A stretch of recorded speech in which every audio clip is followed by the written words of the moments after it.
Sa gitna ng mega oil price hike, inaantabayanan kung babawasan o sususpindihin ng gobyerno ang fuel excise tax. Pero sabi ng isang think tank, limitado lang ang epekto niyan ngayong napakamahal ng petrolyo. Kausapin natin ang chairperson ng Center for People Empowerment in Governments o CENPEG na si Professor Roland Simbulan. Magandang umaga at welcome po sa Balitang Hali. Magandang umaga, Rafi, at magandang umaga, Pony. Opo, pakipaliwanag nga po kung bakit limited impact lang para sa inyo at hindi matutugunan ng temporary suspension ng fuel excise tax ang pinakaugat ng kasalukuyang oil price crisis sa bansa. Well, yung sa aming computation, yung excise tax on diesel is only about 6 pesos per liter, no? At kahit na ito ay completely ma-suspend, yung price ng diesel ay babagsak lamang by only about 6 pesos per liter, no? At let us say umabot ng 100 pesos yung pricing ng diesel per liter,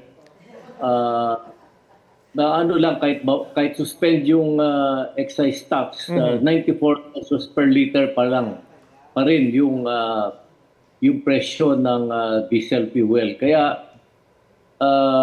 palagay namin kasi yung talagang main driver ng rising fuel prices ay yung deregulated structure ng ating oil industry under the Oil Deregulation Law of 1998. Yun talaga ang rason kung bakit nagkakaroon ng napakataas ng presyo ng ating gasolina, kahit na konting mga tensions at conflict dito sa Middle East, halimbawa, no? Opo. Professor, dito, nabibigyan kasi ng puwang yung mga oil companies na yung kanilang possible losses ay pinapasa sa mga consumers natin. Opo. At dahil po dyan, naghain na ng panukala sa Senado para nga i-revisa or i-review itong oil deregulation law. Pero bilang stopgap measure, bukod sa excise tax, ano po ang dapat o pwedeng mas makapagpabawas pa ng mas malaki dito sa kasalukuyang presyo ngayon ng produktong petrolyo? Of course, yung ano din, no, palagay namin yung value added tax, no, dapat din i-suspend, no.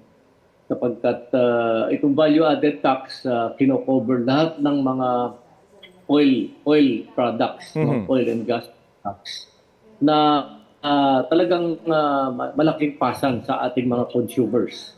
Dahil ito ay talagang ginagamit sa maraming bagay, no. Hindi lamang sa mga ng mga sasakyan, pero sa mga ibang mga produkto na ginagamit natin. Kaya malaki ang nito, ang effect nito sa presyo ng gasolina at overall pricing ng mga produkto natin. Opo. Sa debate po kasi sa Senado at Kongreso talagang napag-usapan din yan, pero mas malaking epekto sa magiging kaba ng bayan kapag lahat yan ay inalis. At of course, meron din kaakibat yan na napaka-komplikadong calculation. Ano pong reaction nyo doon? Well, kung sana yung ating gobyerno mag-belt tightening, no, kasi katulad niyan itong mga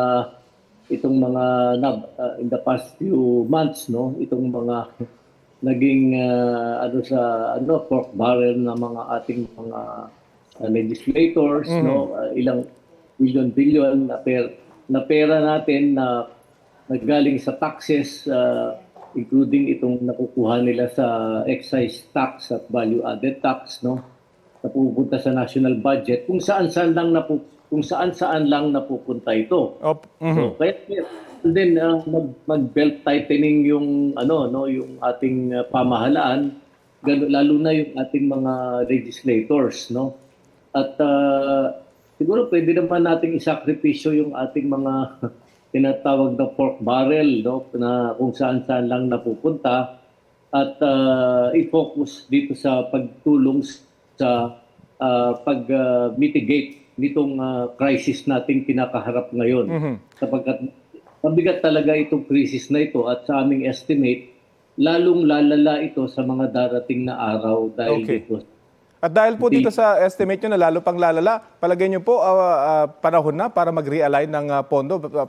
Palagay nyo po yung mga sinasabi nyo, belt tightening. Dapat na mag-realign ng pondo para mas maraming maibuhos dito sa kasalukuyang krisis sa produktong petrolyo. Well, yung ano kasi, yung of course, yung amendments at amendments dito sa oil deregulation law. Ito pang long term ito, no? Sapagkat namin, ito ang naging dahilan kung bakit naging unregulated itong ating oil pricing system, no? Sa mga produkto natin, no? Lalo na related to oil and gas products, no?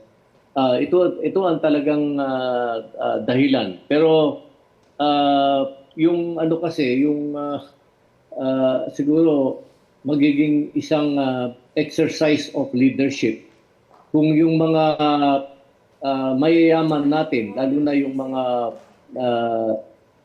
hindi pa nakakapagbayad ng malaking utang sa ating pamahalaan, mga kumpanyang malalaki at mga pamilyang oligarchs natin, no, na hindi nagbabayad ng tamang tax. Siguro mag-set ng example at ito siguro ang isang hamon din natin sa ating Pangulo sapagkat batay mismo sa records ng BIR, no, malaking malaki ang hindi nila binabayad na tax pa So, ating pamahalaan batay sa kanilang batay sa assessment ng kanilang properties. So Professor, ang sinasabi niyo, whole of government at whole of society approach na dapat dahil talagang krisis na itong ating kinakaharap. Yes, whole of our society at dapat dito manguna yung ating mga pinuno, no less than the President himself. Okay, sige po. Maraming salamat po sa oras na binahagi niyo sa Balitang Hali. Maraming salamat din, Rafi at Tony. Yan po si Senpec Chairperson Professor Roland Simbulan. Susubuhan po namin hingan ng reaksyon ng Kamara at Senado kaugnay sa mga pahayag ni Professor Simbulan.